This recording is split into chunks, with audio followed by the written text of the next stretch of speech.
રાજ્યમાં ચૂંટણી જાહેર કરવાના મામલે હવે સુપ્રીમ કોર્ટે રાજ્ય ચૂંટણી પંચને નોટિસ આપી છે અને વધુ સુનાવણી 29 ઓક્ટોબરે હાથ ધરાશે.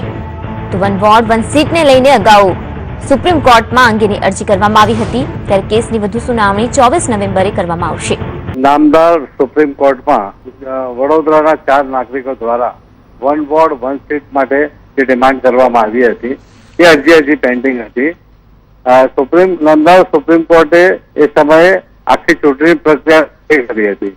તેમ છતાં ગુજરાત સરકાર અને ગુજરાત ચૂંટણી પંચે ચૂંટણીની જાહેરાત કરતા આજે સુપ્રીમ કોર્ટમાં ફરી ઘા નાખવામાં આવી એ બાબતે કે ભાઈ જ્યાં સુધી અરજી પેન્ડિંગ હોય ત્યાં સુધી કઈ રીતના થઈ શકે, કારણ કે જે હિયરિંગની તારીખ 24 નવેમ્બર છે એટલે અર્લી હિયરિંગ માટે માંગણી કરી હતી. એટલે તેના જવાબમાં નામદાર સુપ્રીમ કોર્ટે 29મી તારીખે આ ગુરુવારે ફરી અર્લી હિયરિંગ આપી છે. એ કોંગ્રેસ પક્ષે તો હંમેશા તૈયારી રહે છે, શરૂઆતથી તૈયારી કરી નાખવામાં આવી હતી.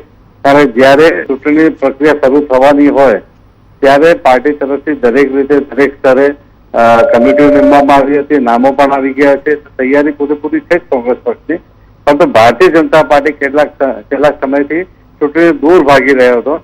જેના કારણે ચૂંટણી પંચના નામે એ લોકો 3 મહિના સુધી કોઈ પણ ઇલેક્શન થઈ શકે એવું નથી. અને ગુજરાતમાં લો એન્ડ ઓર્ડરની પરિસ્થિતિ છે એવી વાત કરીને એ લોકો જે નામદાર હાઈકોર્ટમાં ગયા, નામદાર હાઈકોર્ટે એમ કીધું કે તમે જિલ્લા પંચાયત તાલુકા પંચાયતમાં ઇલેક્શન આપી દેવું જોઈએ જયારે ટ્રુ થતા હોય ત્યારે.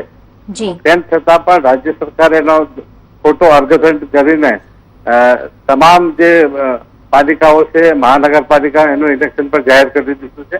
તેની સામે જે 4 નાગરિકો છે વડોદરાના એ લોકો ફરી આજે અપીલ કરી છે અને આ કેસમાં કપિલ સિબ્બલ સાહેબ હાજર થયા હતા.